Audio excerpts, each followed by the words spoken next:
And welcome to the Cedar Falls City Council Committee of the Whole meeting this Monday, February 15th. I'd like to call this meeting to order.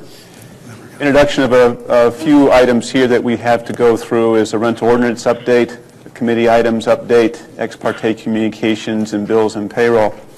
Starting off with the rental ordinance update, I believe we have Director Sheets here for a presentation. Thank you. Good evening. So the presentation that I'm going to go over tonight is very similar to what was discussed at a public meeting in November. I've shortened a couple areas, and then at the end I'm focusing on those areas where council direction is requested at this time, and then any discussion or questions the council might have for me after that we can do as well. In that same meeting in November, I also did present to the Northeast Iowa Board of Realtors in early January. So again, I felt comfortable in condensing down the areas where I think that we should discuss, but I will go over a couple areas before we get into the staff recommendations this evening. So the first part will be going over an overview of the multi-tier approach that we're taking with rentals. Some of the key ordinance changes that occurred in February and March of 2015. Then going over some data, because as we were adopting the ordinance, we had some questions about different situations and how many of this or what are we going to impact here. So we have some data to share with you, and I know that was a specific request of some council members to do at this point. And then finally, I'll sum that up with the staff recommendations based on the feedback that we've gotten, which the council has in the packet that we received both at the November meetings, as well as we had been communicating along the way some of the comments that we were receiving.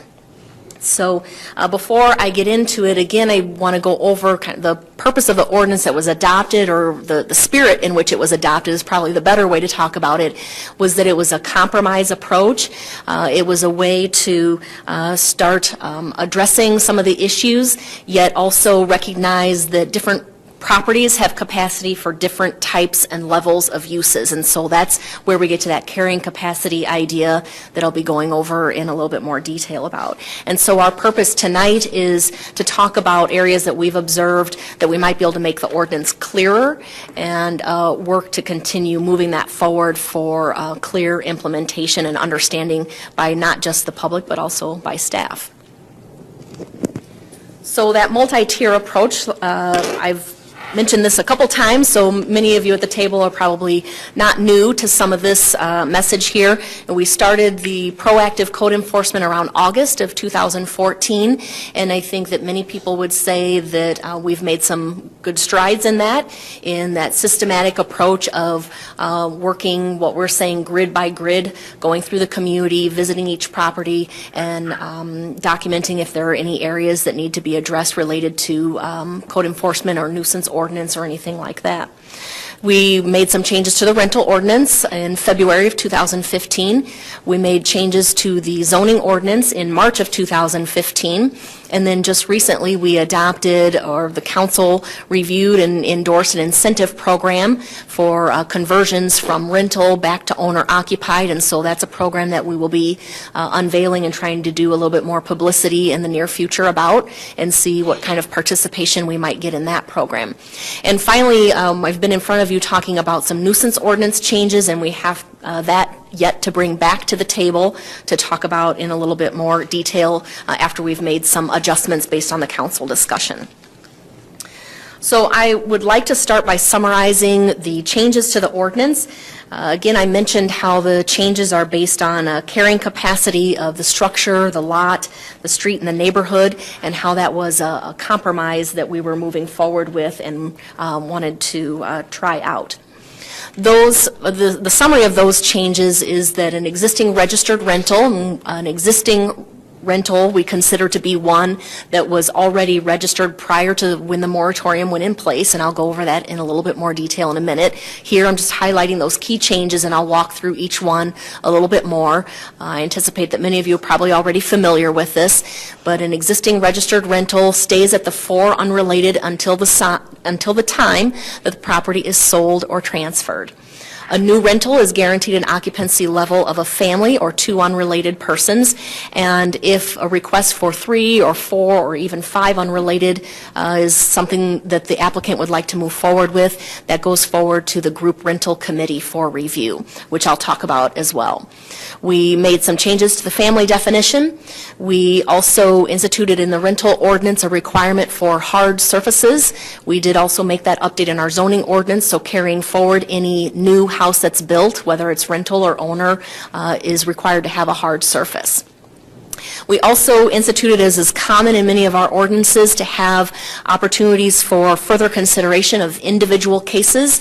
Here I listed deviations that go through the staff committee, such as the group rental committee, as well as appeals. If somebody is unhappy with that decision from that group rental committee, they go forward to the Board of Rental Housing Appeals, or if they're an existing registered rental, they have that opportunity to appeal. So that's a pretty common element of our ordinances to allow for those individual reviews, understanding that one case does not fit all, and there certainly are going to be special circumstances in some cases. Reviewing the sale or transfer provisions. So I mentioned that existing registered rental as of the August 19th, 2014 is that date when the moratorium went into effect. It has since expired, but that's the date that we use for anything that was registered prior to that is what we consider an existing registered rental. And the occupancy, the way the ordinance reads now, is that the occupancy would be reviewed at the time that that property is sold or transferred. And there are 2 provisions related to the occupancy. First, if all of these conditions are met, you could remain at 4 unrelated persons. The lot width being greater than 70 feet, the lot area being greater than 8,000 square feet, the street width being our typical street width that we see now in many of our subdivisions, as well as the 4 off-street parking spaces being in place. So this is a property that has the capacity because it's large enough, then presumably the home is also a little bit larger, and then the parking is also in place. If any of these criteria are not met, then a property that's being sold that's already a registered rental would reduce automatically to 3 unrelated persons. So this lists here just basically the converse of the guaranteed 4 unrelated. Now if somebody, if a property dropped to the 3, they have the opportunity to appeal that to the Board of Rental Housing Appeals, where they can go through a review saying maybe I didn't meet one of these, or here's my special circumstance, and I would like some consideration of my particular case and whether it's appropriate to have a higher level of occupancy. The lot width and the lot area provisions are not new. Those are provisions that we already have in our zoning ordinance, and that's been a pretty common area to regulate. Parking has also been a common area to regulate with any property. Moving on to the case of a new rental. A new single-family rental proposed after that August 19th, 2014 date would be guaranteed a family or 2 unrelated persons. That's applicable. The rental ordinance outlines a number of zoning districts where that applies. Basically, those are all of our residential districts. If someone is interested in having a higher level of occupancy, that's where I've already mentioned that group rental committee would review that. And then if that were denied and the applicant disagrees with the level of occupancy approved by the group rental committee, they can move forward for consideration by the Board of Rental Housing Appeals. Now, just to go over the criteria that are reviewed with a new rental, when we're looking at that carrying capacity, the ordinance outlines these 7 areas. And the staff report goes into detail about each one of those, talking about the character of the neighborhood in terms of the size of the homes, the number of bedrooms, how the parking is provided, how much off-street parking there might be. Those are the areas that we go into detail on.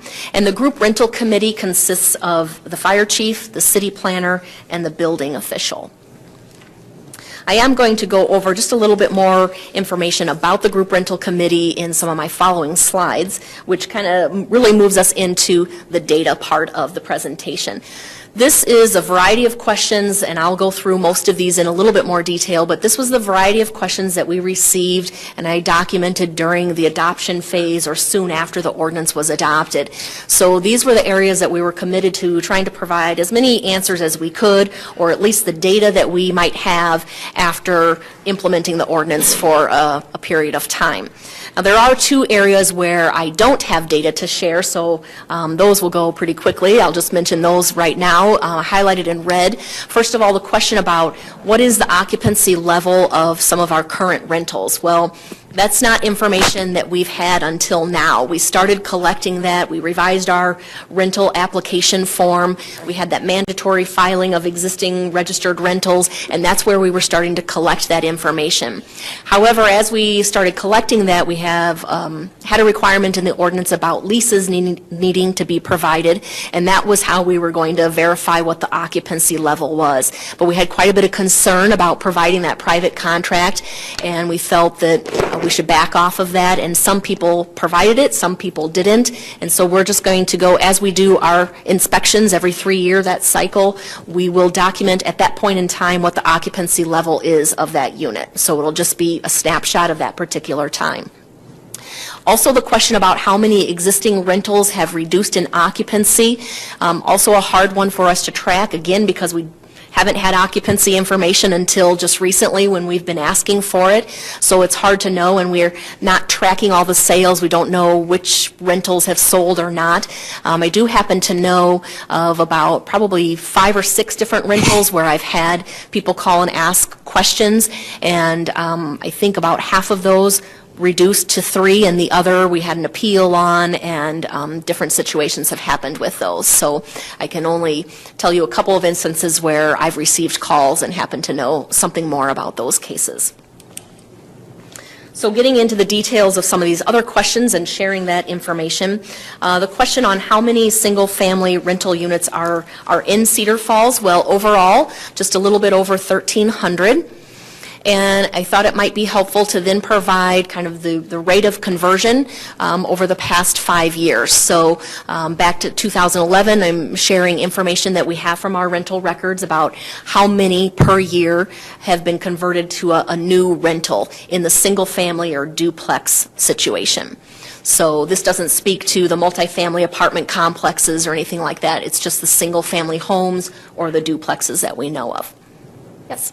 So, Stephanie, is it correct to say that every rental in a single-family home has a permit now? Meaning it's a requirement in order to have occupancy?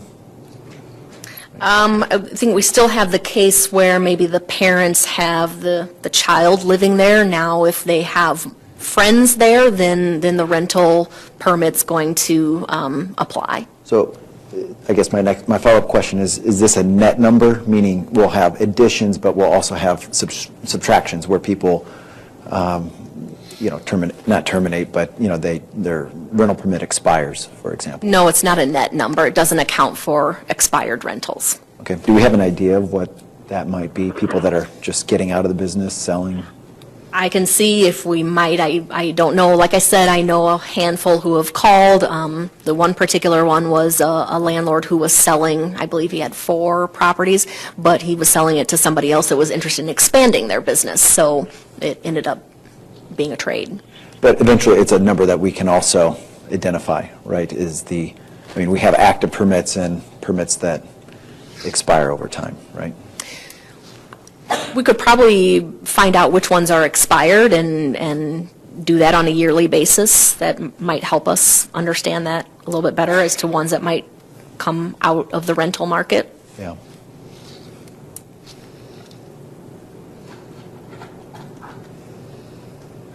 Because I think that would be, depending on your definition of neighborhood character, if people wanted to go back to single family, that would be a pretty direct measure.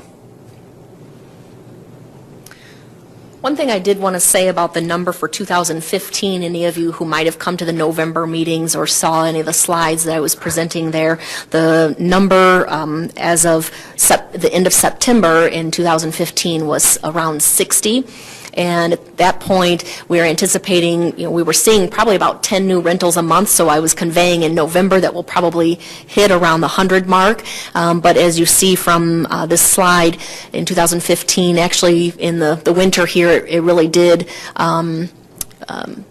lower. We didn't see quite as many new rentals being proposed, and so we ended the year in 2015 with 71 new rentals, single-family or duplex units. Moving on then to the group rental committee. This just outlines kind of the number of cases that we saw coming before the group rental committee. I guess the bottom line is probably the bottom number there. The total that have been reviewed by the group rental committee is 30 different requests.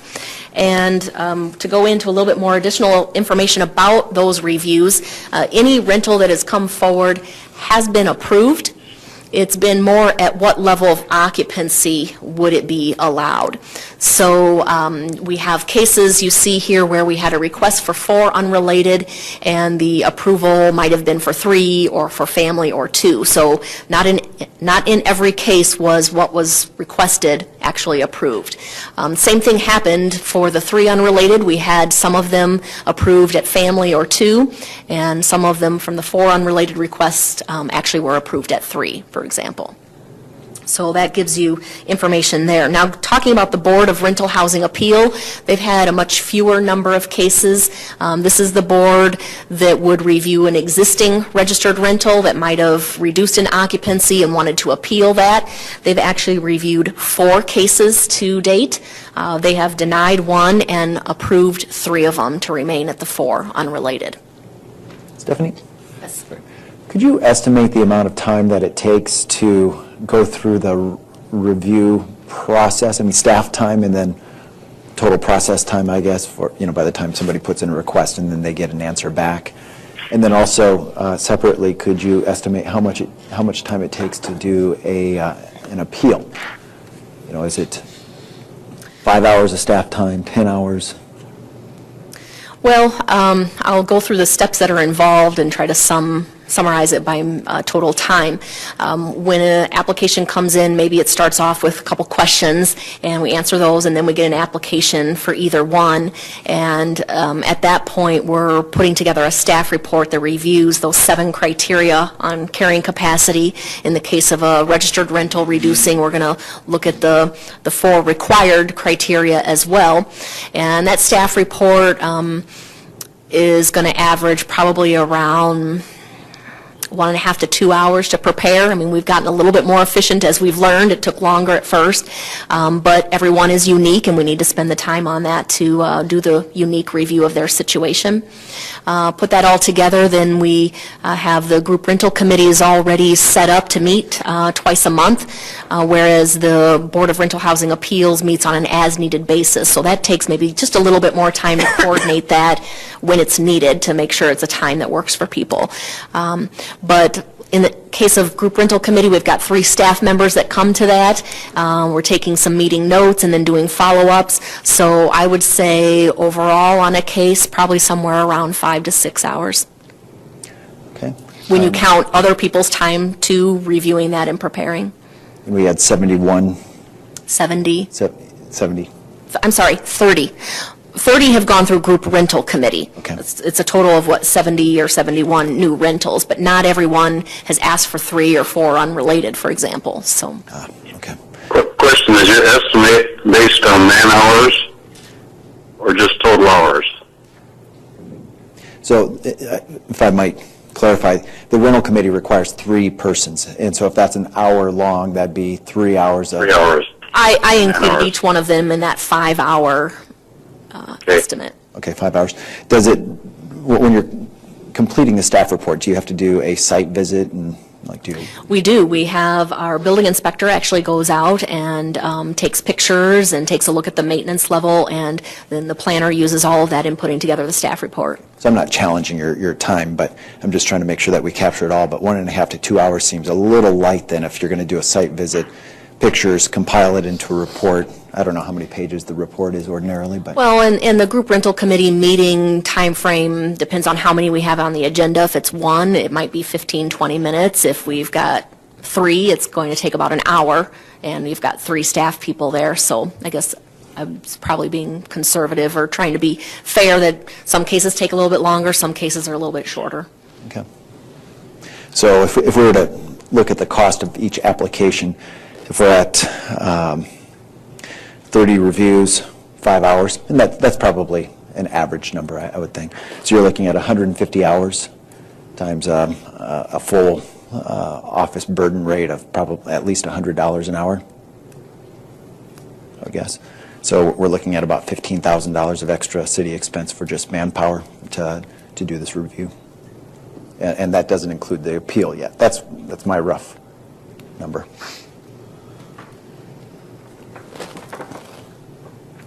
Or just stating Okay. the observation. Okay. And for the appeal process, I imagine it's a little bit longer, right? So we've had X amount of We've had 4 cases go through the appeal, similar type of staff report. In that case, it's a volunteer board that gets together. It takes a little bit of time to schedule that meeting based on availability. So But it's a separate report, right? And so it takes longer to...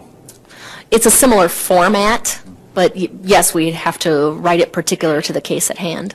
Okay. Now, is it more than 5 hours for that report, including staff time and... I would say it probably takes about the same amount of time that I said before, 1.5 to 2 hours for the staff report. Okay. All right, thank you. Okay.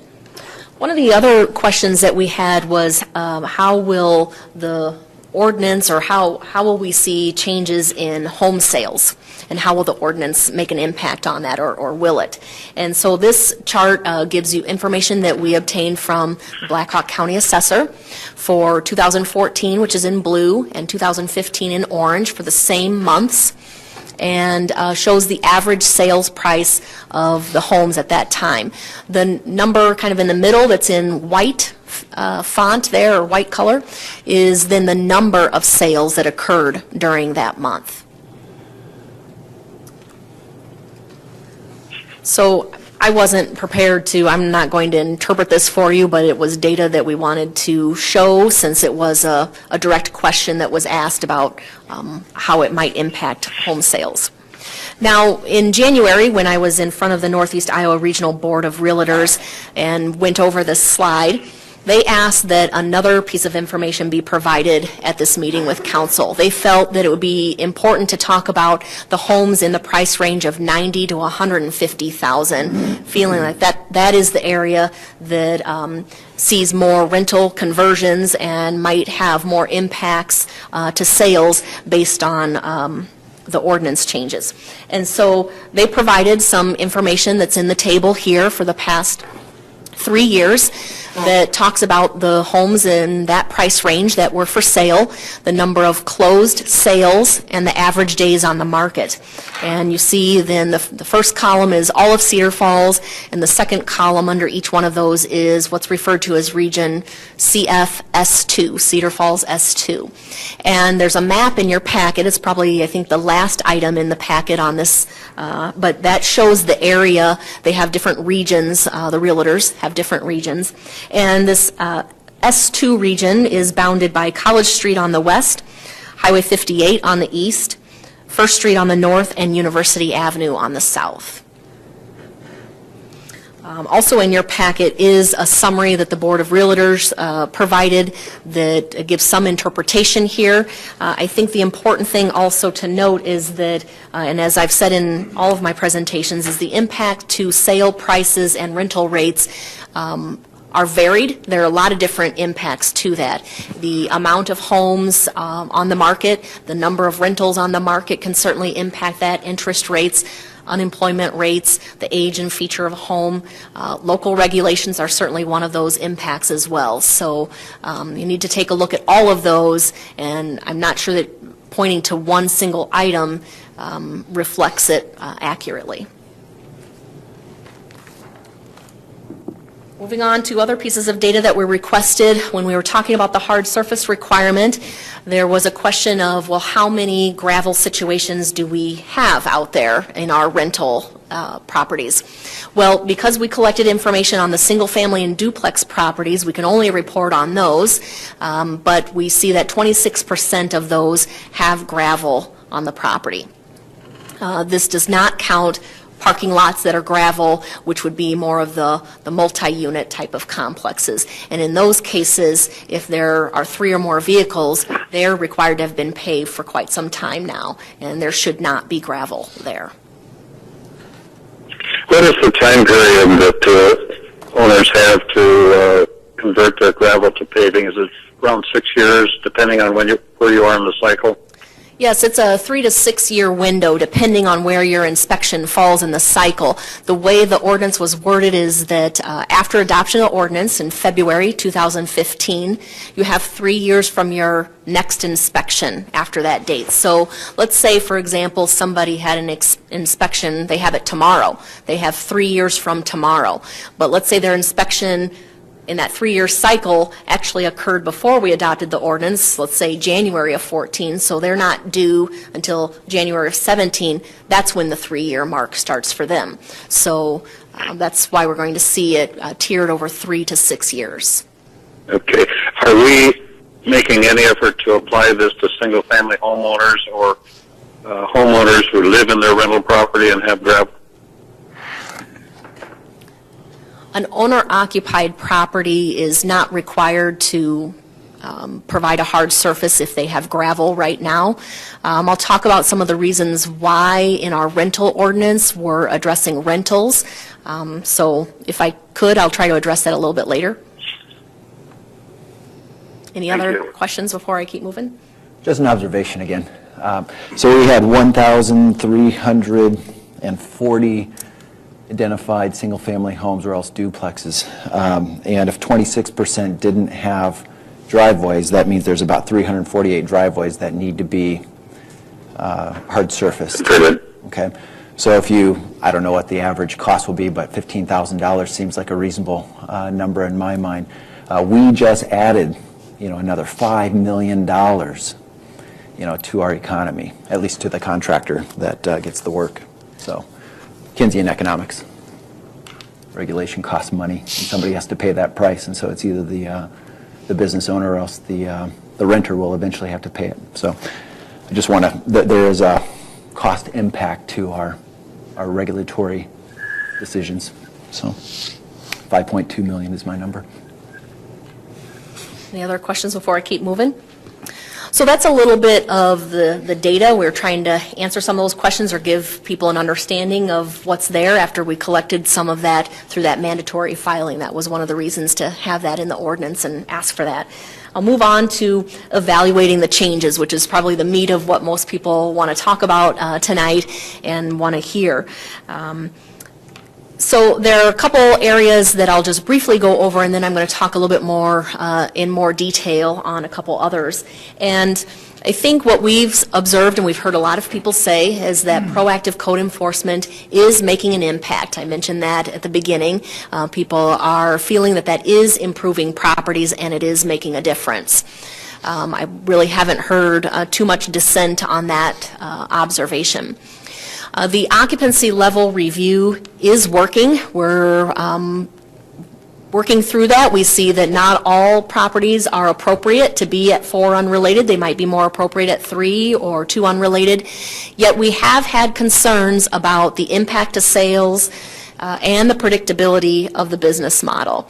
And I'll just share, I've talked with a couple realtors. I had one in particular talking with me at length once about this and saying, well, so this is what happens, somebody's interested in buying the property, yet because they don't know what will be approved as occupancy level, they are doing an offer contingent on it being at the occupancy level they think is needed in order to cash flow or that interests them. So once they have that particular property comes off of the listing, off of the multiple listing service. It's no longer available for others to look at or kind of put in an offer on. And then it goes through, it takes probably 2 to 3 weeks, depending on the timing of when they file the request for the group rental committee review. That that committee meets twice a month, like I said, first and third Wednesdays. So depending on when it comes in, we schedule it for the next available meeting. So during that time, maybe they're doing other things related to the sale, but that's a window of time where they're kind of waiting as we work on the staff report, review the property, make a recommendation. And let's say that the group rental committee recommends it at a lower occupancy than what is requested.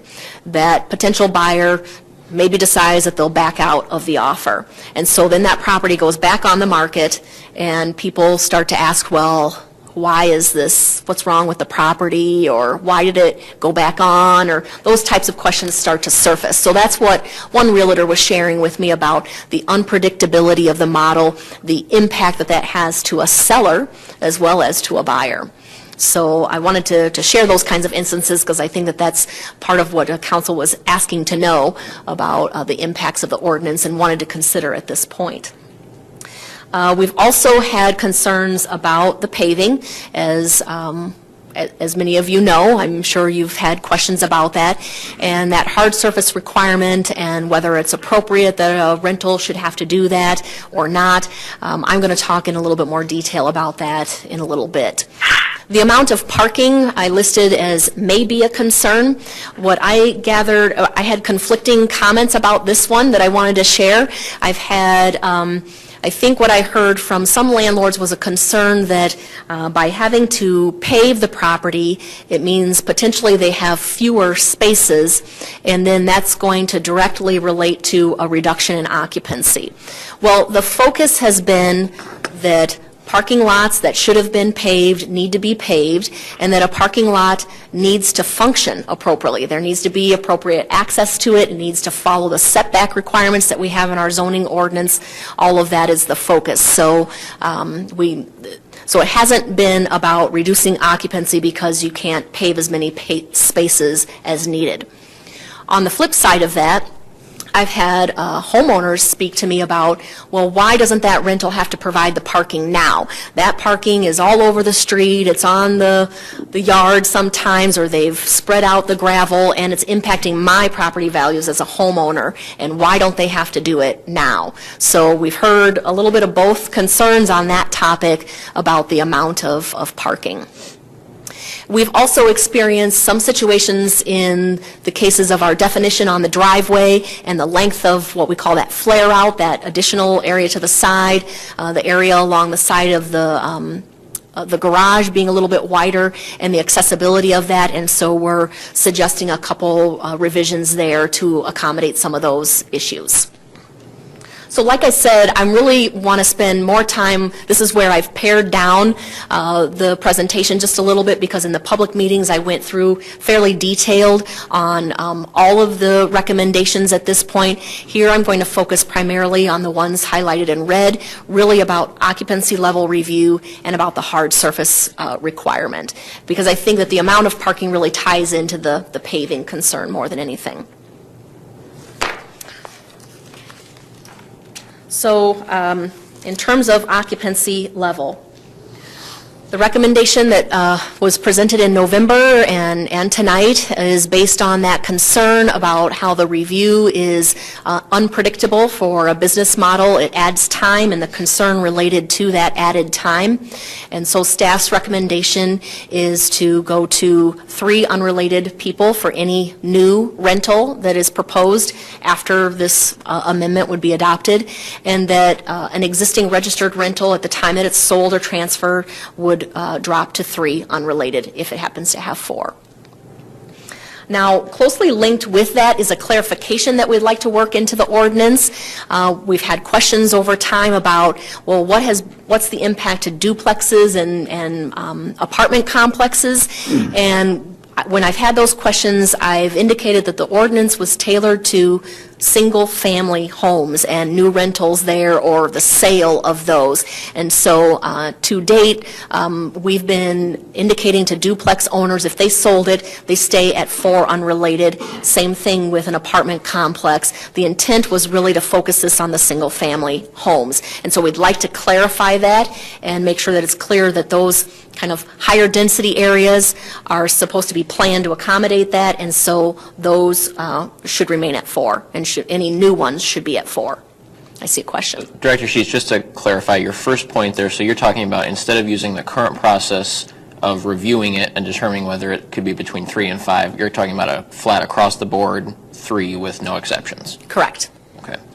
So that would... No reviews, no exceptions. Okay, so they would have no option to change if the property could accommodate more. It would be set at 3. Correct. Okay. So staff is comfortable with the process that we have in place now. You know, we've worked through and worked on how that staff report should be written and got through the growing pains of that and have a review process in place that we feel is working. However, we've heard concerns about the unpredictability of that model and the time that it takes, and so that's part of the reason to recommend going to 3 at this point. Yes? And the cost of each individual request. Yeah, making a blanket policy like that certainly would reduce that $15,000 of expense or so that we incur every year to administer the ordinance. But going from 4 to 3 is a drastic change, considering most houses, that have been acquired or built on a 4-person model. I mean, that might actually have the unintended effect of forcing more conversions. I would think if you displace 25% of your potential people in single-family homes that perhaps have a preference to live in a single-family home because they're living there today rather than being forced into a multi-unit complex, that could exacerbate the problem that we're trying to solve. Not to mention increase the cost of living for students and others that may not have economic means. I guess I'm a little bit concerned about this. That's why I felt it was also important to note that paired very closely with that is the clarification on a duplex or a multi-unit, where those stay at 4 because they should be planned for that. We've seen quite a few new apartment complexes coming through lately, and they have the parking in place, for example, to accommodate, or there's an expectation that there's a higher density and probably higher occupancy in those types of units. Well, our ordinance today doesn't contemplate multi-unit at all, right? That's a different classification. I think our ordinance that we've put in place since 2014 is only the single-family home. I know that there was always confusion about the duplex, but this doesn't apply to a multi-unit structure in an R2, does it? Well, you need a rental permit for any Yeah. rental. Yeah. So I guess that's why I'm saying that. Okay. Yep. But- Stephanie, Go can I ahead. ask a question too, or Sure. were you done? If you take a house that's been converted, and so now it's a duplex, right? So it would fall into the second category, which would mean 4 per side. That's, I think, what Nick's saying. I don't think you can Understanding both of divide you? houses today. Well, houses that were converted, I'm talking about that were converted when they could, and they were converted into duplexes. So those would have the 4 classification. Yes, they Or would would. they go to the 3? Right. Because No, they're houses. they would have the 4 because they're considered a duplex now. Right. Okay. Stephanie, how many folks have come in requesting 5 unrelated people? Do you have any gauge of that? I would assume it's limited. We have not had a request go through the group rental committee for 5 unrelated. It could be because there's then a sprinkler requirement that starts to come into play, and it starts to get expensive to do so. So while we expanded that possibility in the rental ordinance, there's still fire code and building codes that apply and have made that a challenge. Just thinking about Susan's point, if we're treating duplexes a little bit differently, and I think that the requirement today is that the lot has to be 70 feet or greater in order to put a duplex, if I recall. That's going to probably have the unintended impact of really increasing density in a neighborhood as well, because rather than just allowing 4 there, now it's up to 8 people. That's a lot of parking, and maybe we should think about this more from an R1 versus R2 standpoint versus looking at the structure and determining what you could possibly do there. I've seen a couple duplexes go up recently, and it seems to me like that it might not fit the character that we want. I suppose that raises the question about whether the zoning ordinance should allow a duplex in those zoning districts, but possibly what Susan might have been speaking to is, I think prior to, I think it was January 1st of 2014, if I'm not mistaken, an ordinance was passed that said no more converting a single-family home into a duplex, for example. So I was looking at those homes that were Yeah, on the books. They're considered duplexes at this point. They were legally converted prior to that change in the zoning ordinance. My main point is, if you look at a lot of the homes that have been demolished, that are investor-owned, and they're going to replace it with a new home, it's always going to be a duplex now versus a single-family home, because, as long as it meets that lot width requirement, because your income-generating potential is much larger there. And I'm just thinking that it's counterintuitive to what we want, or not what we want, but what this ordinance is intended to do, meaning, restore single-family character. So the parking lot requirement is going to, I just ask that we review that duplex condition if we're going to move forward with this. Multifamily is a whole nother matter. And we already have multifamily units that are in R1 and R2, and they were probably an exception a long time ago. They wouldn't be allowed today. So you're asking that we take a look at whether we should allow that higher occupancy of I don't know why we guaranteed would treat for unrelated for a duplex? Yeah. And I still want us to closely reconsider the going from occupancy level of 4 down to 3, because I think that has very drastic, and I would argue maybe draconian impacts on our neighborhoods today. I'd like to make a comment on that if I could, because I've been thinking about it. We have 3 university towns, Cedar Falls, Iowa City, and Ames. The other 2 restrict single family to 3 and always have, and it hasn't had a major effect on the property rental, people converting to rentals, or their income capability. So I think before we say that will have a drastic effect, we need to look at how they're getting by in the other 2 communities by dropping to 3 or always having 3 on single-family homes. Thank you. I would have to agree. I have a little bit of a concern about removing the appeals process a little bit. I understand it does create some ambiguity in having, it could be 3, it could be 5, but I think when we're looking at imposing something like this, it's important to have some flexibility to, on a case-by-case evaluation rather than just saying flat across the board. Because I think that's going to have a very real impact very quickly. Did we ever consider going back to the way it was? Our scope was to take a look at the ordinance we have in place and what clarity we could bring to that. I'll keep moving. Good questions. Thank you. The occupancy level review at transfer of a property. This is an area where we've had conflicting concerns about this. I'll just point out here, you see some blue text, and I wanted to reflect the change in the staff recommendation from the November meetings to this evening's meeting, because this is an area where we have changed our recommendation. And that is because of the conflicting concerns that we heard during the November meetings. And that is, prior to that, we had a lot of requests, and you saw that in the monthly reports of changes in the ordinance and the notes about it, that we had a number of requests to consider an interfamilial transfer differently. The situation of where the parents own it and maybe the son or the daughter has been managing the property, and that's been an arrangement for a while, with the understanding that upon death of the parents, the child would manage the properties and own them at that point. Well, that brings in, that's a sale or transfer, so that brings in the reduction of occupancy possibility. Again, it's a possibility because that, you automatically stay at 4 depending on if you've got the lot size and area and the parking, or you reduce to 3 if you don't have that. So we had people asking, well, can we recognize those types of relationships in that business model?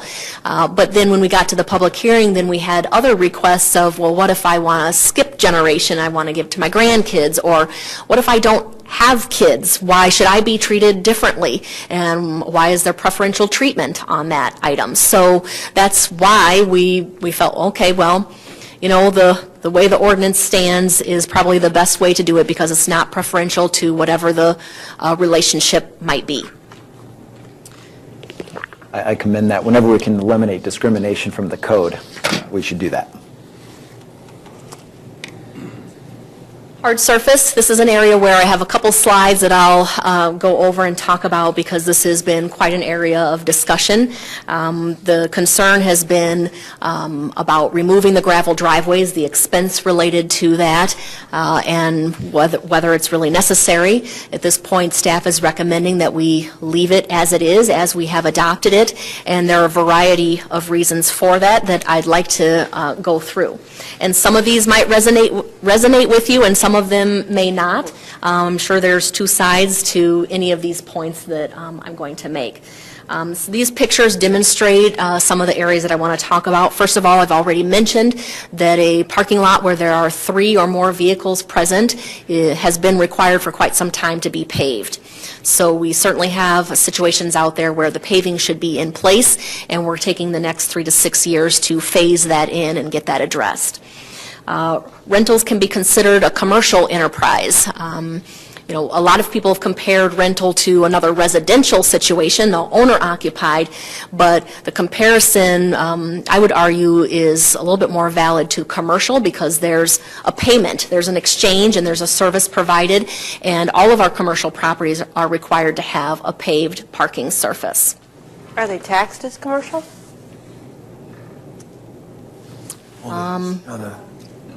In the legislature. Probably not, but In the legislature. good point.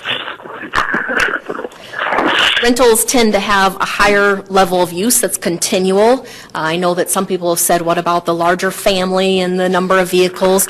Typically, that's temporary. Temporary can be shorter or longer, depending on the size of the family. But a rental is probably going to be in place for quite a number of years. And so that wear and tear on that gravel area is going to be more pronounced. As the picture on the left shows, gravel can either kind of spread itself, or it could be easily added to.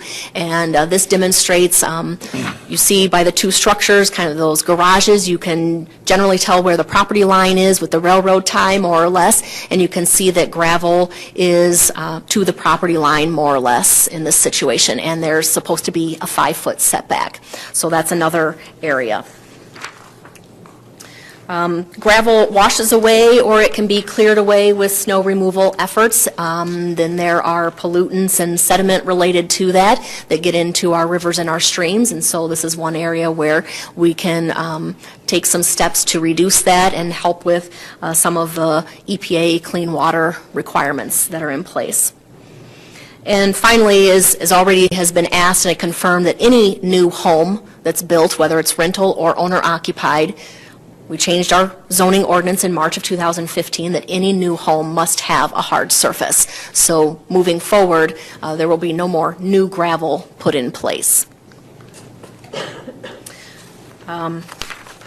I wanted to give a little bit more information than just these pictures that were shown at the November public meeting, and talk a little bit about how staff is thinking creatively about this impact, or wanted to convey a little bit of that, because I think there have been a lot of questions about that. Here's a slide that shows just a typical block that has a fair amount of rentals in it. I did put where this particular block is located, but there are certainly plenty other blocks that are like this. And what you see here, and I'll zoom in on one in just a minute, but what you see in the red hatched is the extent of gravel that's on the property now. And then the yellow outline is how a parking lot would be configured to meet our standards on the stall width and depth, as well as the setback that a parking lot needs to have. And so you see that in many of those cases, the amount of gravel kind of cuts in half, or the amount of kind of parking area, I guess, and we return some areas to open space. I'm going to zoom in on this particular property here so that you can see that a little bit more clearly about the setback, for example. And again, in these images, the property lines are not exact to what's out there, but you can be pretty certain that it looks like gravel is extending to the property lines, for example. And then you even see the case here where somebody has parked further back, closer to the alley, so that they are not blocked.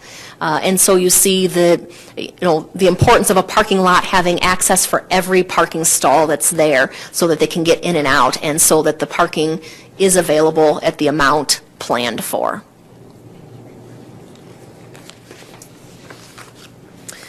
The other item that I wanted to show in thinking about the paving timeline is we're also looking at now with our increased mapping abilities with a GIS analyst on board.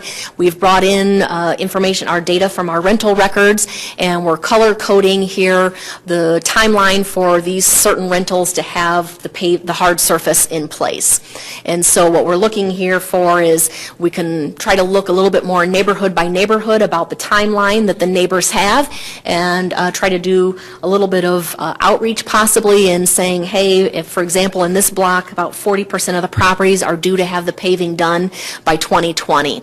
And so that might be something where those people can work together and see a little bit of savings by having it all done at the same time, for example. The next part to put with this is to look at the timing of alleys.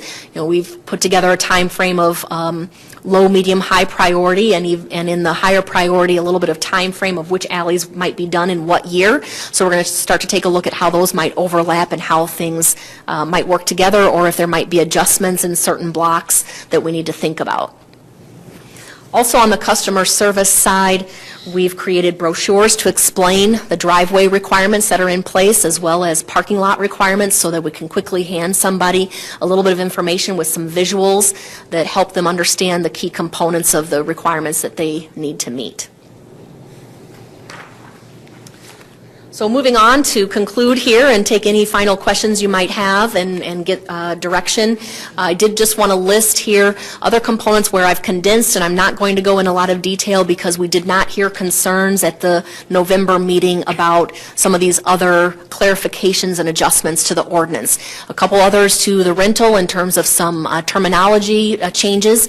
The zoning ordinance, I mentioned about widening some of the dimensions a little bit, that parking areas need to be treated similarly to parking lots in terms of where they can be located, so we want to match those up. And then leaving the parking ratio in place as it's been adopted, which now states in a rental case, if you have more than 2 bedrooms, then you need 1 parking space per bedroom above that. So it's basically 1 space per bedroom that needs to be provided for any new rental. Also, there's just a couple changes in the landlord accountability ordinance, which you've already reviewed one of them in terms of the composition of the members and the number. And there was some discussion early on about the points assigned for over occupancy, and we'd recommend that those stay as they are right now. So getting to where we stand today, staff is asking for direction from the council on 2 key areas, I guess. The occupancy level, the recommendation is to be at a static amount at this point, not tiered. That in the case of a single family, a new rental would be guaranteed 3 unrelated, that an existing rental at sale or transfer reduces to 3. Then in the case of a duplex and a multifamily, clarifying that 4 unrelated would be the guaranteed occupancy. And we've already had a little bit of discussion about that, but any direction prior to making changes, drafting those changes to the ordinance would be appreciated so that we can bring forward what the council would like to see. And finally, same thing on the hard surface requirement. If there are concerns about that and you want it some adjustments to that part of the ordinance, we'd like to know what adjustments you would like. Stephanie, maybe I missed something here, but we started this conversation with it being a compromise for everyone involved, for single-family owner, for owner-occupied, for landlords. And if we go to this, reducing that to 3, we're clearly taking the compromise out, aren't we? What's the driver? Because the conversation started somewhere else. So I guess, is it staff time? Is it... The driver that I put out there is the individual conversations that I've had with some people, and particularly a couple realtors who have talked about the impact to the person trying to sell the property and the unpredictable model to the person looking to purchase the property. Certainly, I think the staff time is a consideration and is duly noted, and has added to what we're doing.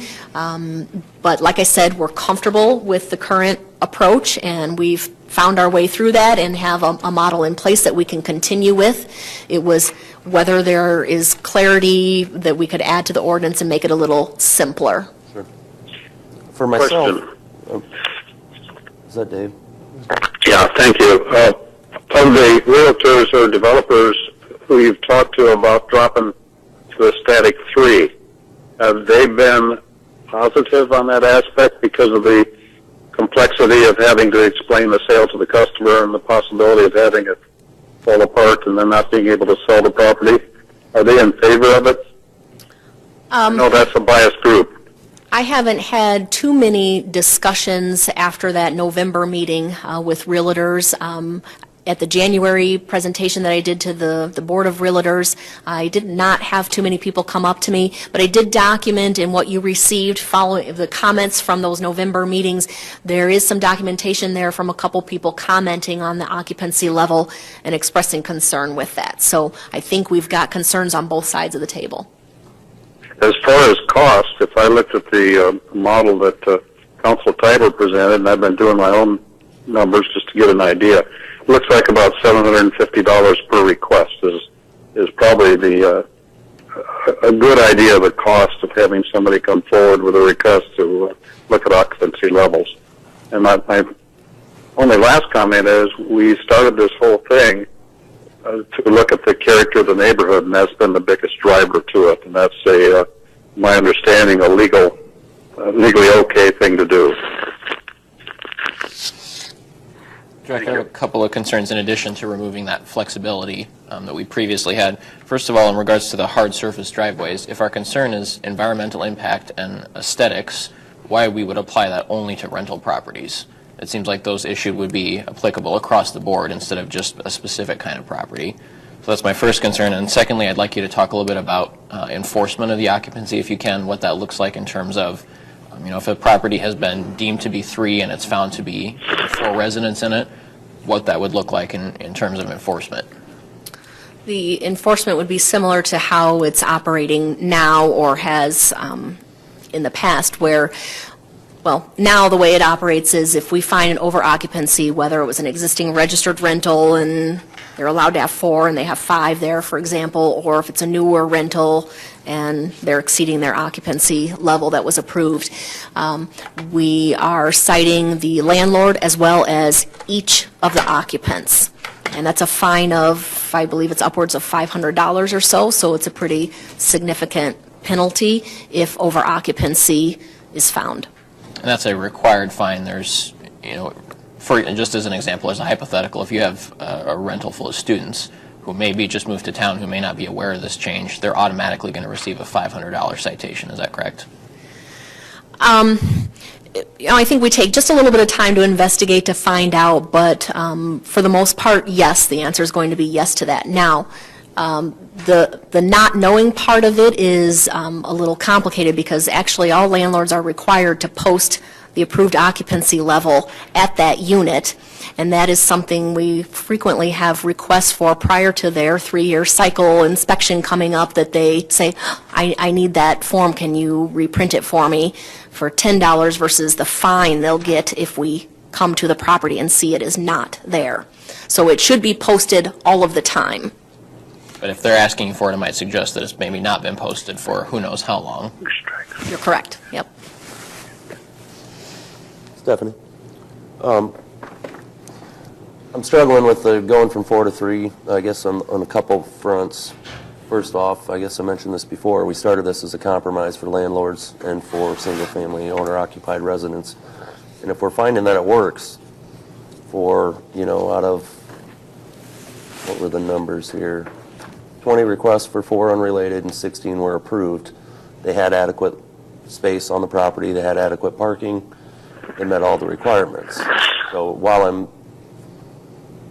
in favor of single-family neighborhoods and keeping the character of the neighborhoods, I think we're doing a little bit of an injustice to people changing the rules here. Well, there's been, what, a year or 2 years since this process started.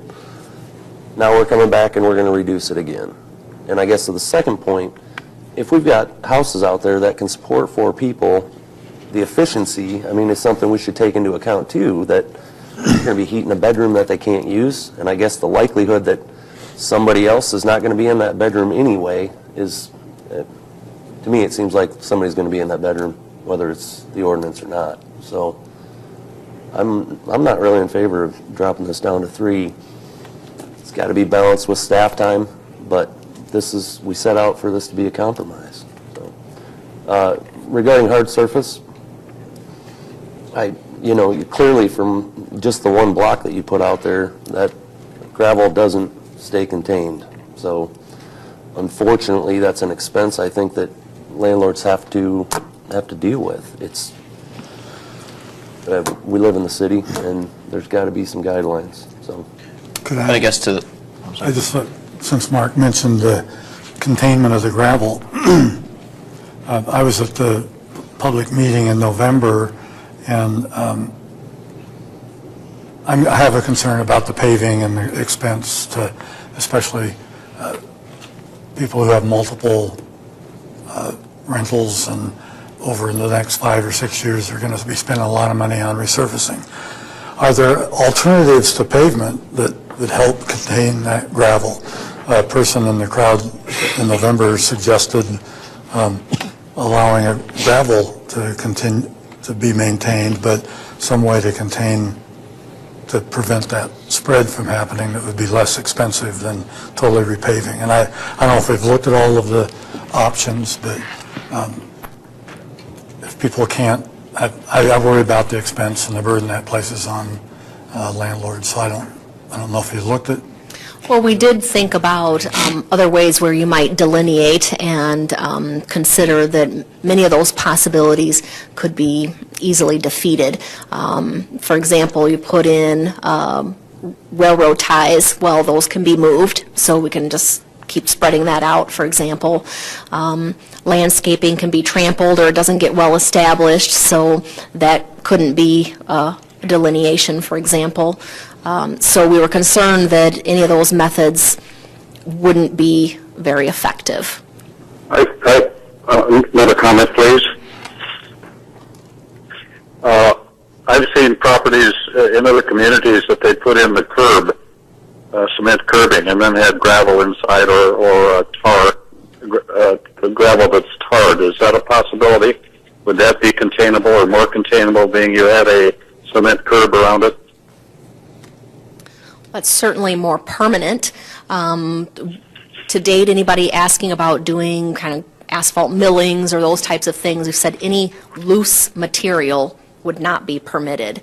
And I think I want to clarify, are we framing this in the context of the driveways, because parking lots have long been required to be paved? Mm-hmm. Well, you could. Some of these are tarred gravel. Now, do you consider that loose, or is that semi? Or is that a solid surface? I don't know. It might be a good idea to continue this discussion outside this meeting on this one item.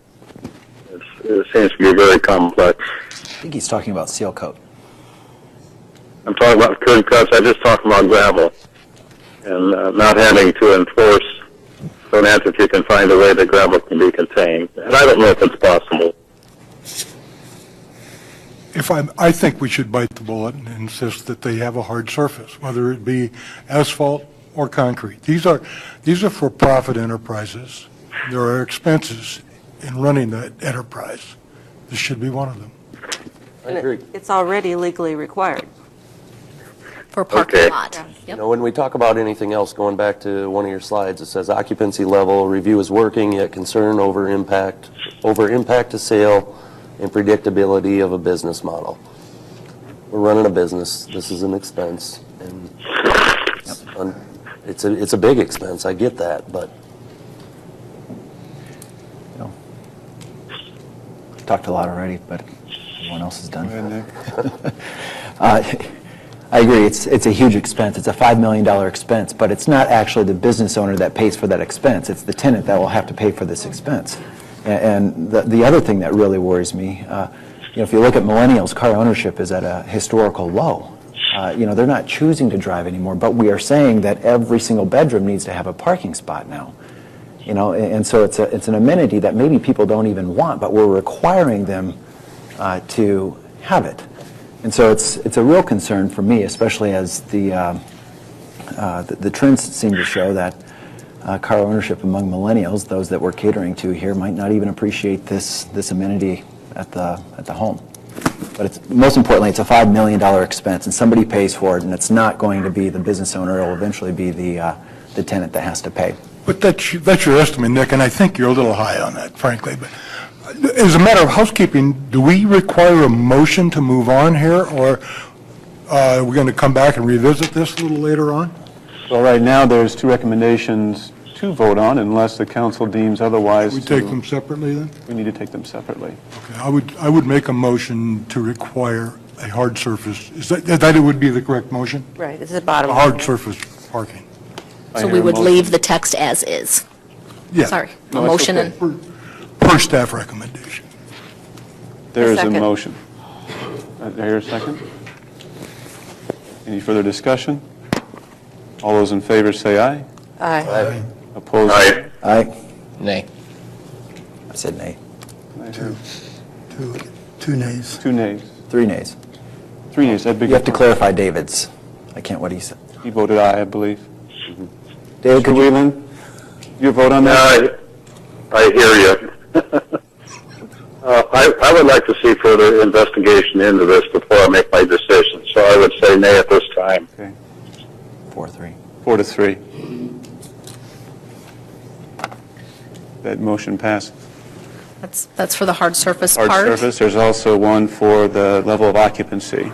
We'll make that motion. I don't expect it to pass, but at least we'll move on from that point. Thank you. It's I would move the staff recommendation Second. regarding occupancy level.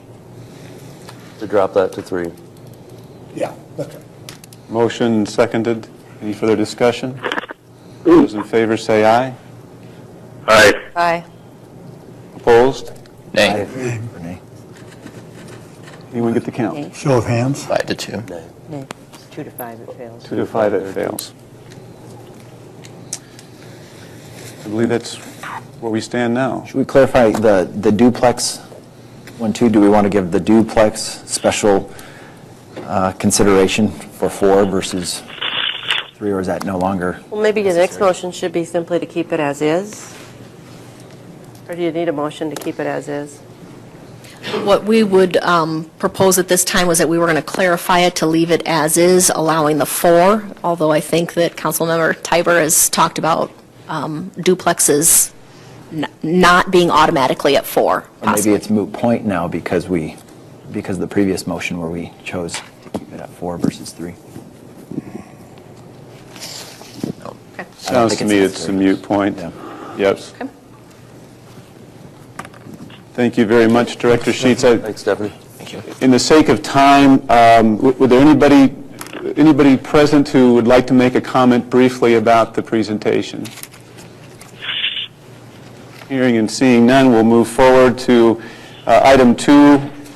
This is the committee items update with Director Rodenbeck. Thank you, Mayor. Last meeting, Councilman Dara brought up that he'd like to get an update on what some of the committee items are that have been referred to committee. And just to let everybody know who maybe isn't familiar, one of the things that's done after every council meeting is City Clerk Danielson will actually send out a list to people showing, here's kind of our accumulation of committee items that we have, what are some hearings coming up, what are the old business. And one of the things that, after some discussion by Councilman Dara, that City Clerk Danielson had a good idea is that we had kind of been grouping a lot of the committee items together.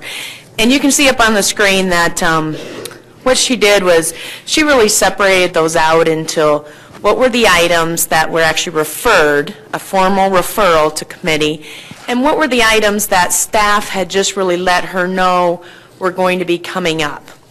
You know, maybe a council person had asked about an update on something, and so, a staff person said, hey, you know what, when spring comes, we know more information, we'll bring that forward to committee. So what she did is, because the list kind of looked long and they were mixed together, she broke those out into 2 sections. So the second section, the section B, those are really items that staff is planning on bringing to committee. They weren't officially referred. And we have some dates next to them that you can kind of foresee those coming. And again, I think what's helpful about that is it lets council people know something's coming. Or if someone asked, hey, I want an update on what's been going on lately with recycling or whatever it is, you can let them know that municipal operations programs will be planning on coming in the spring and giving an update. So that's the second part. So I think that's just helpful. It's just a list of what's coming up. But the first half, so I'll probably focus more on the top half, the first half of the items is, what are the things that have truly been referred to committee? And so I'm just going to talk about the 5 items that are listed on the referrals, and just to give you a quick update, I think that's what Council Mandera was looking for. The first one is public participation during city council meetings. We've had a couple people who've have made suggestions about maybe how that can be clarified, who's allowed to come to the podium, who's not. Just wanted to let you know staff has worked on revising that administrative policy about how public participation works, and we'll be bringing that to the March 7th council for your review of that, and you can approve or make changes or whatever to what staff's proposing. So that one's going to be coming next time. The second one, the city council meeting agenda format, I think there was some discussion about what's kind of the best way to approach what timing in the agenda is public participation and forum. I think Mayor Brown thought with some of, being new and doing some new council meetings, kind of wanted to see how they went. I think we've been seeing that they've been going well, so at this point we felt like we don't know that there really needs to be a committee discussion about that, and we had talked about maybe taking that off the list of items, because it seems like it's going well and things are going good with that. The third one is the bicycle and ped committee. I think Roger White was here to talk about that and how could we move to the next level. So our expectation sounds like that Roger, I think, was going to come back in the fall and give maybe a little more detailed report about what that committee's accomplished, what are they're striving for. So we're kind of seeing that coming in the fall. The fourth item, 4-way stop at West First and Myrner. I think due to the weather, it was difficult to do some of the traffic counts and some of that, so engineering is going to, once the weather's better, going to be looking at that, and then they're going to prepare to come back and make a recommendation to council once they have some of that information here, probably in late spring. And then the last item is the joint work session with Waterloo City Council. I think for all of us that always sounds like, that would be a great thing to have. I think with 2 new mayors, I hate to keep pointing to you, Mayor Brown, but 2 new mayors, I think the thought is that's probably something down the road that would be more likely to happen. But obviously, I think they'll keep the communication going, and I think Mayor Brown thought the same thing, that we might as well probably take that off the list, but once there's a time that it seems like it's appropriate to do that, or there's some topics to bring forward, then he would probably bring that forth and let council members know whether we're going to do a joint session. So it's kind of a brief update. I don't know if that's what you were looking for, Frank. Yeah, for the most part, because you put that agenda, those items back on the screen. Is it possible? Thanks. I'm not sure why the 2 of them got cut off at the top there, but yeah, I guess I just had some issues with, like the council meeting agenda format does relate to the public, in my mind, relates to the public participation. Sure. And part of it is our ongoing ability to communicate with the public. We have a public forum, yet we're unable to respond to comments from the public. And that's the part that, I don't know that that's a staff decision as much as it is for the council to have a discussion about how do we feel about that? How do we want to interact? Sure. Yes, we need legal advice that we don't talk about, take action on something that's not on the agenda. But for us to sit up here and take heat from the public and then not be able to respond, it's embarrassing, if not dysfunctional, and I really feel like we need to, as a council, need to be able to do that. And somehow, I'd like to have that discussion. And I don't know if it's the city staff telling us that we need to do that, or us talking about it with our council legal advisor to tell us what's appropriate or what's not. But, and I don't know, I know we don't want to get into arguments with the public, yet we spent the last year leaving these meetings with the public having misinformation, and we've not been able to set the record straight. And I feel like that needs to be changed. But again, meetings are going better at this point, but I don't want to wait for it to happen again either. So I don't know how we have that discussion, but I think that's something we need to discuss somehow, Okay? whether it's an executive session or what. But anyway, that was my biggest issue with that. Okay. And I appreciate kind of getting an idea when these things are coming up. That's really helpful, as opposed to when they were referred. Now we know when we're going to discuss it. So thanks for doing that. Okay. All right. Well, I think we can just continue to talk about it. Don't you think, Mayor? We can continue to talk about that item. And So, yeah, I'm not sure of the legal ramifications to be able to leave things hanging of misinappropriate information that's being conveyed. So far, it seems that staff has been able to address maybe different or incorrect figures or processes there. So if there's a legal ramification to not allow counsel to speak after that, that's one thing. Otherwise, I'm more than happy to have that section take place once a speaker and from the public has come and commented. okay. Thank you very much, Any other Jennifer. questions? No? Okay. Anything else? I'm sorry. Counsel. I just want to say I appreciate having some timelines on this stuff too. I've seen quite a few of these that have sat here for, well, I mean, there's one on there from 14, which joint work sessions with Waterloo. I mean, that's going to come up every year. We obviously want to be communicating, and we don't always get the response we want, but at the same time, just seeing things move, you know, there's a lot of things that have sat and sat and sat. So I appreciate the timelines on them. Okay. Thank you. Thank you. Thank you. Next item on the agenda this evening is the ex parte communications. We have our city attorney, Steve Moore, who will stay here to be able to address most of us over here and everybody in the crowd in terms of this topic. I would just ask Attorney Moore to be a little mindful because we're about 7 minutes behind. That should leave you right about 30 minutes, I think. All right. Thank you, Mr. Mayor. My topic this evening is ex parte communications made to members of the Cedar Falls Board of Adjustment, Cedar Falls Planning and Zoning Commission, and the Cedar Falls City Council and Mayor. I understand some representatives of those other two groups are here this evening. The city's attorney's office last gave legal advice regarding this topic in 2007 to the Planning and Zoning Commission members and the City Council members. Then Zoning Administrator Marty Ryan presented the same topic to the Cedar Falls Board of Adjustment.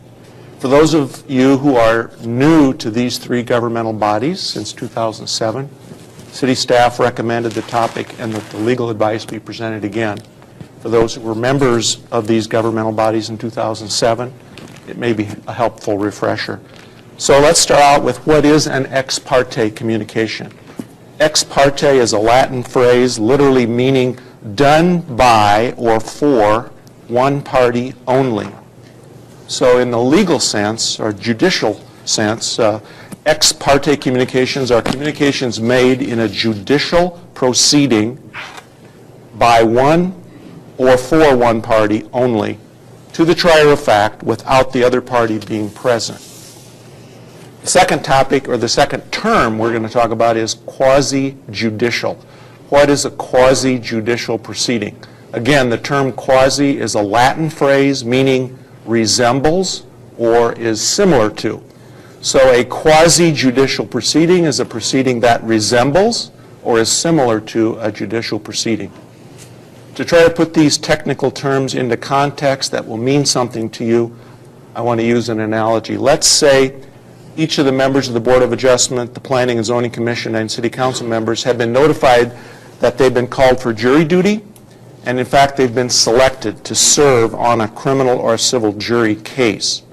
The judge impanels the jury and then tells them the trial will begin the next morning at 9 o'clock and excuses them for the day.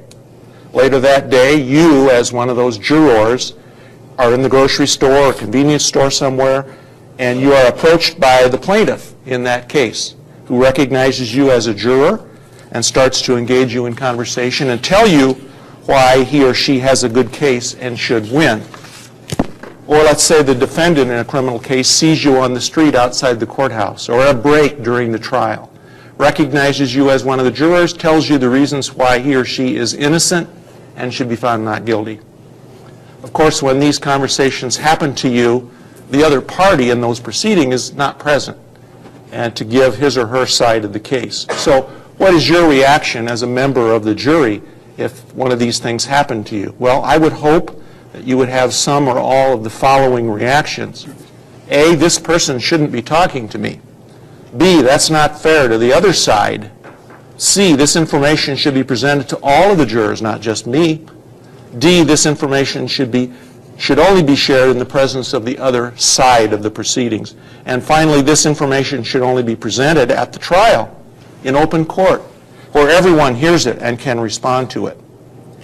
If you, as a hypothetical juror in this situation, would have some or most of these same reactions, then you understand why ex parte communications, that is, the conversation you heard without the other side being present, are highly improper. So you're asking yourselves, what does that have to do with my service on the Board of Adjustment or on the Planning and Zoning Commission or the City Council? It's not a judicial proceeding. I'm not a juror.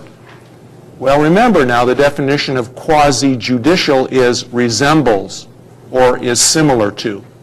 The answer is that in many of the cases, if not most cases, in which you as a member of the Board of Adjustment or Planning and Zoning Commission or City Council, where you're called upon to make decisions, you are, according to the law, serving in a quasi-judicial proceeding.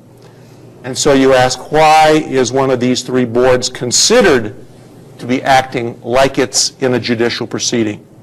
The answer is that in many, if not most of these cases in which you make these decisions, you are acting like a jury.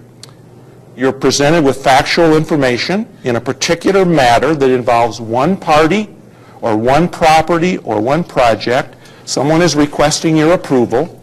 There are other persons that are or may be opposed to your proposal and to the proponent's request and want you to deny that proposal.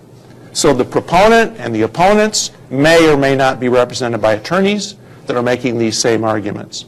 You as a board or a commission or a council are being asked to determine what the facts are at issue and then apply those facts to the law, the ordinances of the city, and make a decision that affects just that situation, that specific party, that specific property, or that specific proposal. So you're acting like a jury in a judicial proceeding. You're finding facts, applying the law to those facts, rendering a decision that's limited to that particular case. That is called a quasi-judicial proceeding because it resembles a judicial proceeding. Now let's start with the Board of Adjustment. That's the easiest of the three. If you're a member of the Board of Adjustment, you as a board are almost always involved in a quasi-judicial proceeding. What are you deciding? You're deciding variances. You're deciding specific cases that come to you, one party, one property, one situation. You're listening to the facts, you're listening to the evidence, determining the facts, and deciding if those facts meet the legal requirement of undue hardship that would merit you granting a variance to that proponent. So almost always, you members of the Board of Adjustment are receiving, you're in a quasi-judicial proceeding and want to avoid ex parte communications. Okay, let's move now to the Planning and Zoning Commission. Maybe not every case, but in most of the cases the Planning and Zoning Commission hears, you are acting in a quasi-judicial manner. So examples, a specific rezoning request of a particular property, a request for site plan approval, a subdivision plat, or similar matters that, again, focus in on one property, one petitioner, one party. You're determining facts, You're sorting through all the evidence that's brought to you. You're applying the zoning ordinance or the subdivision ordinance or the other city ordinance to determine if those facts justify a ruling by you that the proposal meets the legal requirements of the ordinance, and it merits a recommendation by you as the Board of the Planning and Zoning Commission, a recommendation to the City Council to approve it. Again, these types of cases apply just to one project, one property, or one matter. Now, on the other hand, if the Planning and Zoning Commission is considering an amendment to the zoning ordinance going to apply citywide, for example, how many square feet of accessory structures are going to be allowed in an R1 and R2 district? That's not one situation. It's not one property, one petitioner, one project. It's citywide, at least within the zoning districts that would apply to. So not always is the Planning and Zoning Commission in a quasi-judicial proceeding, but most of the time they are. And so in that situation where the Planning and Zoning Commission is making a recommendation on an ordinance that's going to apply throughout the city, it's acting as what's called a legislative capacity. It's making a recommendation to the City Council that's going to vote on changing the ordinance or making an ordinance that's going to apply throughout the city. So that's a legislative action, not a quasi-judicial action. So now let's go to the City Council. I think you can see there's a continuum here. The Board of Adjustment is almost always dealing with quasi-judicial proceedings. The Planning and Zoning Commission is usually dealing with quasi-judicial proceedings. City Council, not so much. Still, many cases like petitions for rezoning of a particular property, a site plan, a subdivision plan, yes, they come to the City Council for approval or disapproval. Those are quasi-judicial proceedings. But if you're considering a law of general importance or general application, let's say, what's the speed limit going to be on Franklin Street from the 1300 to the 1800 block? That's not a quasi-judicial proceeding. That's a legislative decision. That's going to apply to everybody in the city. Or you're going to change that ordinance dealing with accessory structures to apply everywhere within the city or within all, let's say, R1 and R2 districts. That's legislative, not quasi-judicial. But nevertheless, you too find yourselves in situations where you're looking at the evidence, the facts, the information that's presented. You're hearing the arguments of the proponents and the opponents, and you're making a decision that's going to affect one property, one proposal, one owner, one person. Those are quasi-judicial proceedings. So the question then becomes, what are the reasons why you would want to avoid these types of ex parte communications in this situation? What are the reasons for the legal rules that restrict this? Now, there are courts in Iowa and other states that have ruled that boards and commissions and city councils, when they're in those kinds of quasi-judicial proceedings, should not listen to or be exposed to ex parte communications. Why not? Number one, fairness. We talked about that when you were a hypothetical juror. You shouldn't hear something that others are not hearing.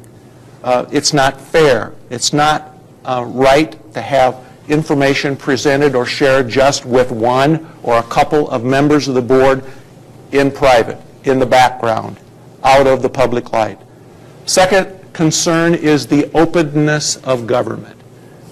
We like to think that everything is open and transparent. Not everything can be, but to the extent possible, we want decisions, especially quasi-judicial decisions, to be made in a public meeting where everyone who has an interest, for or against, can hear the same recitation of evidence, the same materials, the same proposals, the same arguments for or against. Listen to all of that in a situation where you have not heard one side or the other and are tending to be prejudging and starting to decide what you're going to vote on when you haven't even heard all of the testimony and evidence.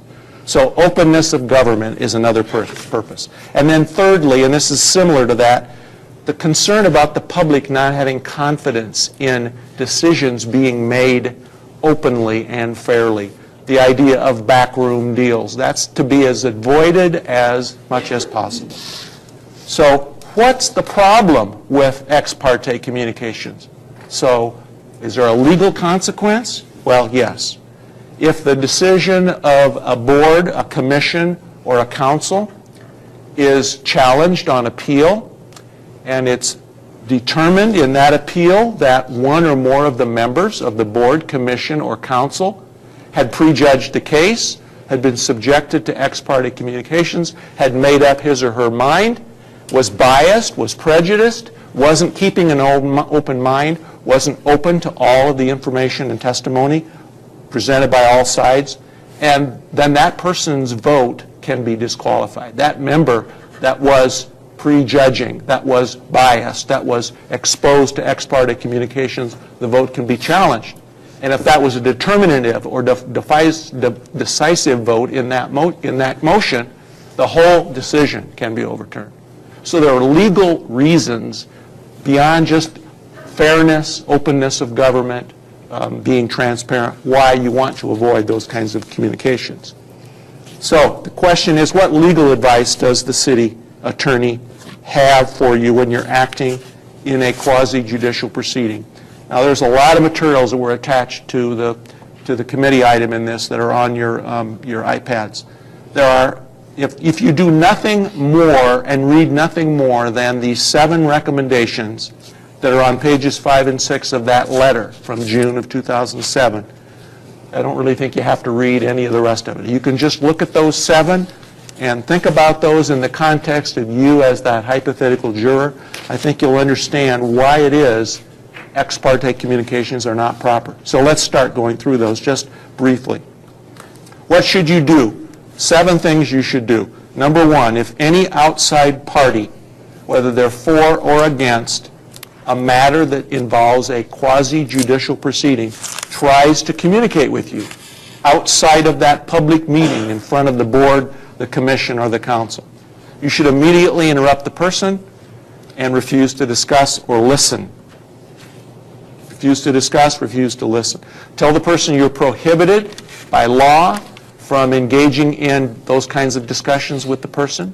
Encourage them to come to the public meeting and present that same information they're trying to present to you in a public meeting. And if they're unable to come to the meeting or they're reluctant to speak publicly in front of the microphone, they can write a letter or send an email to the city clerk. That'll be made an official part of the record of the proceedings and can be considered. So that's the first thing.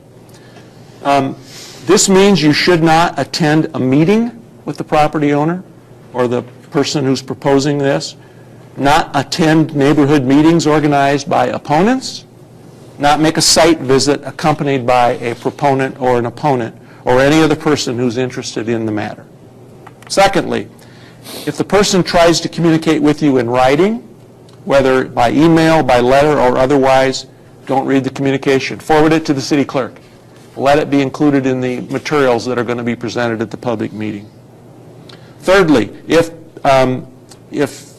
despite your effort to avoid the verbal or the written communications, the person somehow effectively communicates with you, what you need to do is advise the city clerk of that. If it's written communication, forward it to the city clerk.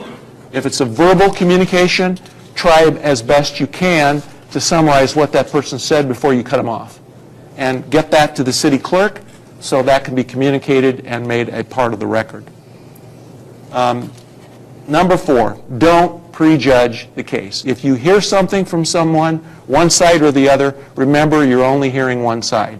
So if inadvertently you hear something or you aren't able to stop them and interrupt them, try to keep an open mind. Where you should be making your decision is at the public meeting after everyone, proponents and opponents alike, have made all their presentations, the public hearing has been closed, arguments have been made back and forth, then you council members, you commission members or board members, you have your own your own conversations among yourself, your own discussions. Then when all of that is over, then and only then is it time to make up your mind and decide what you're going to do, how you're going to vote. Number 5, if in the course of an ex parte communication you're asked to support or oppose a particular request, make it clear to the person, you're not going to talk me into anything. I'm waiting for the public hearing. I'm going to hear everything, all the sides, all the information, all the arguments from everyone before I decide. So you're not gaining anything by trying to buttonhole me by doing this. Number 6, a communication with members of city staff is not an ex parte communication. City staff is not a proponent of or an opponent of any matter that comes before you or any of these boards that's quasi-judicial or any other type of matter. Their job is to do their job, which is to gather all the information, analyze it, discuss it with other governmental bodies. Cedar Falls Utilities, for example, has input on some of these. Analyze everything, make a staff report, make a recommendation. First to the Planning and Zoning Commission, next to the City Council. They are not someone who's trying to buttonhole you and talk you into something. So don't think you can't talk to city staff. You should talk to city staff. If you have questions, the best place, though, to have those discussions, not that you're trying to, surprise them, but if you have a serious concern, you should make it known to city staff. But if you just have a question and you want your question to be answered so that others can understand the answer to the question, the better place to ask it is at the public meeting. But city staff are not parties to the proceeding. You can talk with them and should talk with them. Number 7, if you conclude that you have, despite your best efforts, prejudged the case, you have a personal interest, a monetary interest, closely related to somebody who's involved, or you think you're biased, prejudiced, or you have a personal grudge against somebody that's in one of these quasi-judicial proceedings, you should think about, if it's serious enough, disqualifying yourself and not voting on it. So those are 7 rules that I think you should try to follow. It's not always easy to try to figure out what is a quasi-judicial proceeding, especially when someone's starting to talk with you about it. It's kind of hard to say, now let's see, are they trying to draw me into discussions of an ex parte communication in a quasi-judicial proceeding or not? When in doubt, err on the side of being cautious and conservative. Don't let them draw you into a discussion. Now, I understand, especially if you're elected representatives, you want to serve your constituents. What better way to serve them than to encourage them to bring their comments forward at the public meeting? Then they won't be just talking to one council member, one commission member, one board member. They're going to be talking to everybody. And all of you are going to hear what they have to say. So if you have doubts, you're not sure, err on the side of not discussing the matter with the constituent. So overall goals, I think, of fairness, open government, and public confidence in decision-making can be best advanced is if you, as members of the Board of Adjustment, Planning and Zoning Commission, and City Council, do everything you can to avoid ex parte communications. Now, although the mayor does not vote, like you vote, you members of these 3 boards, he does engage in discussions with council members about this and may have an impact on them. So this same advice applies to the mayor, even though he does not vote.